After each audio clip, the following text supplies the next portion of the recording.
The thing I love about runners is that they're always making goals. They want to run certain splits for a workout, they want to run a number of miles for a week, or a finish time in a race. Maybe they're even trying to get on the podium, get an age group award, or qualify for a prestigious race. But runners also make a lot of mistakes when it comes to goal setting. So in this video, I want to talk about a more effective approach to goal setting and really outline some of the biggest mistakes that I see runners make with their goals. Because if we can set more appropriate goals, but also more aggressive goals, and be more strategic with how we're setting up our goal setting, then I think we're going to become much better runners. Because a goal is basically a destination. It's where you'd like to be, where you want to go. And if you don't have a good goal, it means you don't know where to go. And so how do you train? How do you structure your running to get you closer to whatever goal that you might have? It all starts with the right goal. Now, the biggest mistake that runners make with goal setting is their goals are just too vague. They say things like, I want to become a better runner. I want to be able to run further. I want to get faster. I want to get injured less frequently. Those are all great aspirational goals, but they're not very specific. Instead of these vague goals, we have to get really, really specific with what we want to do. If you want to be able to run more, then don't set that as your goal. Set a goal of, I want to run X number of miles per week or X number of miles per month. Now, one of your goals may also be a certain performance in a race. So let's get super specific. Let's say I want to run a 3:55 marathon, or I'm trying to break 20 in the 5K. Whatever your goal is, get specific so that you know if you are close to achieving it or if you have achieved it. Now, the other big mistake that I see runners make with their goals is that their goals are negative. And this is really important for long-term motivation. It's important for staying inspired. And so these goals will kind of look like this. They'll say, I'm not going to get injured this training cycle. Or they'll say things like, I'm not going to skip any of my strength training this month. Now, again, these are fine goals, but when you frame your goals in a negative way, it's actually not as effective as if you were more positive about it. So for example, if you wanted to be more consistent with your strength training, then set a goal of, I'm going to accomplish my 2 formal weightlifting sessions per week, every week for the next 6 weeks.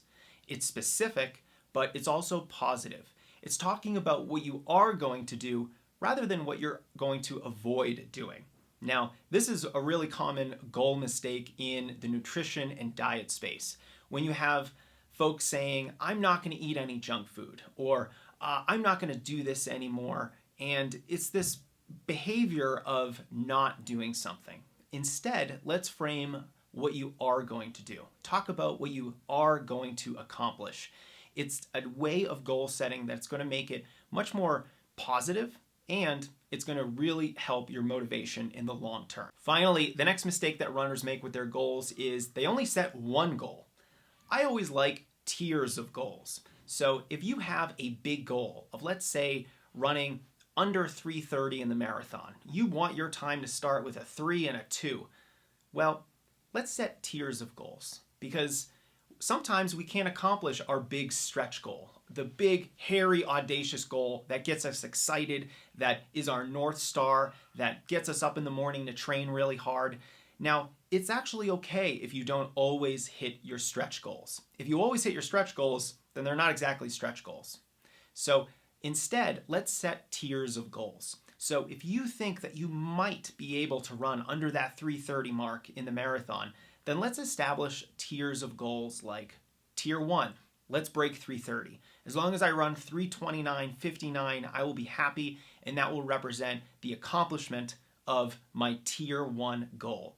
But what if it's hot and humid out on marathon day? What happens if your first 5K is too fast? What happens if you miss a fueling station? Things happen, especially in the marathon. And so in this example, it's great to have tiers of goals. Maybe your second tier goal is to simply run a PR. Let's say you're a 3:38 marathoner. A PR is something that we should always celebrate. After all, it's the fastest you have ever run before. So let's celebrate a PR, have that as a secondary goal, and then you also can have a third goal. Your third goal, your tier 3 goal, is to simply finish the race feeling good without any injuries. This is what happens if you get to the starting line late, you haven't done a good warm-up, you missed your breakfast, you just know that this isn't going to be a good day. It's probably not the best time to go after your stretch goal. You can try to go after the PR, but with everything that's happened, let's remember that these factors do slow us down. And if you have to slow down because of outside issues that are not under your control, you can rest easy knowing that, hey, at least I ran a good marathon, I finished it, I'm healthy, I had a good experience. And that's a really nice way of looking at a failure and thinking of it more as an accomplishment. Because if you're always down on yourself because you're setting these big stretch goals, but you don't accomplish them very regularly because they are stretch goals, then you can become really negative. You can become really down on yourself as a runner, on your abilities.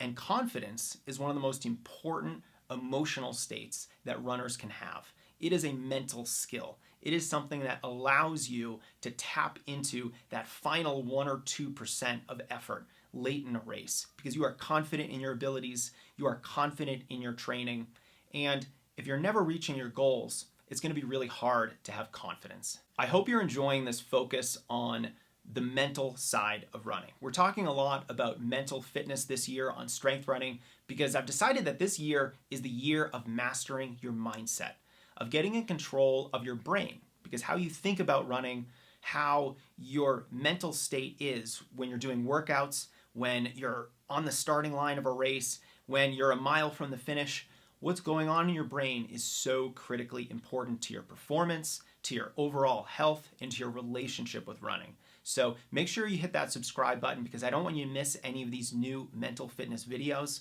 And we're going to go into a lot more detail as well on the Strength Running website.